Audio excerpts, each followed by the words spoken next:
우크라이나 안전보장 방안 마련을 위해서 미국과 유럽, 우크라이나 간의 협의체가 구성됐습니다. 도널드 트럼프 미국 대통령은 블라디미르 푸틴 러시아 대통령의 협조도 당부했는데요. 국제부 연결해서 자세한 소식 들어봅니다. 이지훈 기자.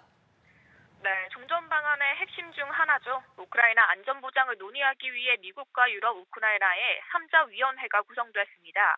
마코 루비오 미 국무장관 겸 국가안보보좌관 등이 위원회를 이끌고 유럽 국가들과 우크라이나의 국가안보보좌관이 참여하는데요. 미 매체 악시오스는 우크라이나 정부 당국자를 인용해 이번 주가 끝날 무렵까지 일부 분명한 안전보장의 구조를 갖게 될 것이라고 보도했습니다. 북대서양조약기구 나토 가입 대신 나토 조약 5조의 집단방위 공약과 유사한 합의를 대안으로 마련할 가능성이 큽니다. 우크라이나가 다시 러시아의 공격을 받을 경우 이를 미국과 유럽 국가들이 자신들에 대한 공격으로 간주하고 대응토록 하려는 겁니다. 유럽 주요국들이 우크라이나의 병력을 주둔시키고 미국은 방공 지원을 하는 방안이 유력합니다. 트럼프 대통령은 종전 협상을 위해 푸틴과 젤렌스키 두 당사국 정상에게 당부의 말을 하기도 했는데요. I hope President Putin is going to be good, and if he's not, it's going to be a rough situation. And I hope that President Zelensky, will do what he has to do. He has to show some flexibility also.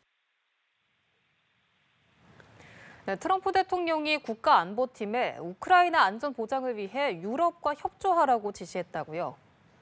네, 그렇습니다. 백악관은 트럼프 대통령이 국가안보팀에 우크라이나 안전보장을 위해 유럽과 협력하라고 지시했다고 밝혔습니다.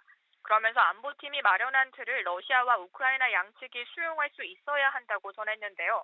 다만 미국 군대가 우크라이나에 주둔하지 않을 것이라며 미국이 안보보장을 위한 유럽 동맹국들의 조정을 돕거나 다른 수단을 제공할 수 있다고 밝혔습니다. 트럼프 대통령이 폭스뉴스 인터뷰에서 말한 우크라이나에 대한 공중 지원에 대해서는 옵션이자 가능성이라고 설명했습니다. 백악관은 러시아와 우크라이나 정상 간의 회담 준비가 진행 중이라며 국가안보팀은 양국이 이를 실현하도록 지원할 것이라고 했습니다. 아울러 양자회담에 푸틴 대통령이 동의했다며 구체적인 장소와 시기 의제 조율에 집중하고 있음을 시사했습니다. Did Putin promise to do a meeting with Zelensky, a direct meeting in the coming weeks? He has.